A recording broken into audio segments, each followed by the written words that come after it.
नमस्कार. Yes news महाराष्ट्रामध्ये आपल्या सर्वांचे स्वागत. पानवटे आटल्याने वन्य प्राण्यांची पाण्यासाठी वणवण, मानवी वस्तीकडे धूम. बेसुमार जंगलतोडीमुळे रस्ता ओलांडताना अनेक प्राण्यांचा मृत्यू.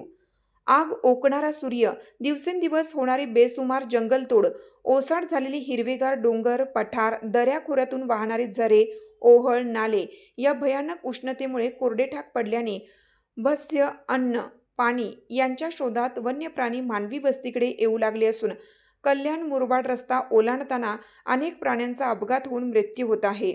परंतु कल्याण वन विभागाला याची काही सोयरसूतक नसून केवळ ठेकेदार व त्यांची कामे याकडे लक्ष देण्यात ते धन्यता मानत आहेत. ठाणे जिल्ह्यात कल्याण, मुरबाड, शहापूर, अंबरनाथ तालुक्यात बऱ्यापैकी वनक्षेत्र होतं.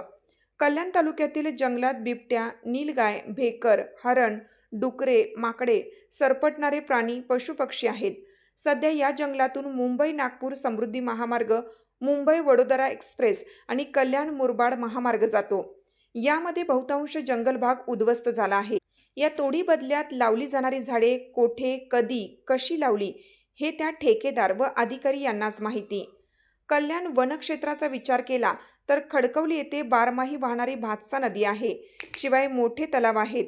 परंतु मामनोली, दहिवली, कुंदा, पोटगाव या पट्ट्यात मोठ्या प्रमाणात झरे, नाले, ओहळ कोरडे पडले आहेत.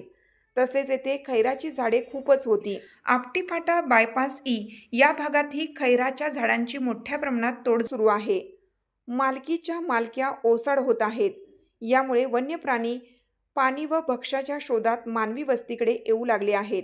अनेक शेतकऱ्यांच्या बकऱ्या, शेळी, वासरे फस्त केली आहेत. एवढंच नव्हे तर विस्तीर्ण असा कल्याण मुरबाड महामार्ग ओलांडून येताना अनेक प्राण्यांचा जीव गेला आहे. यामध्ये नीलगाय, बिबट्या, रानमांजर, भेकर यांचा समावेश आहे. वास्तविक पाहता वनविभागाने प्राण्यांसाठी जागोजागी जंगलात पानवटे तयार करायला हवेत.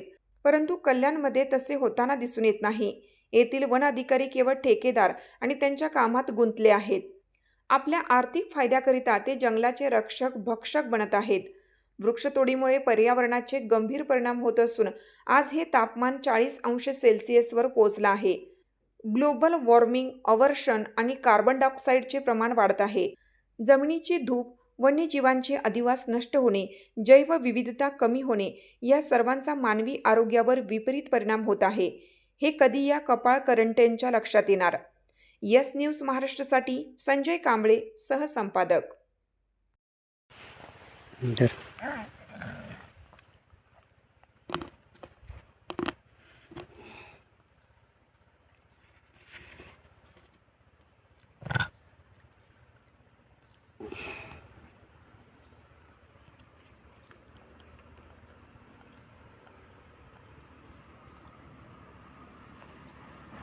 तुमची साथ आमची.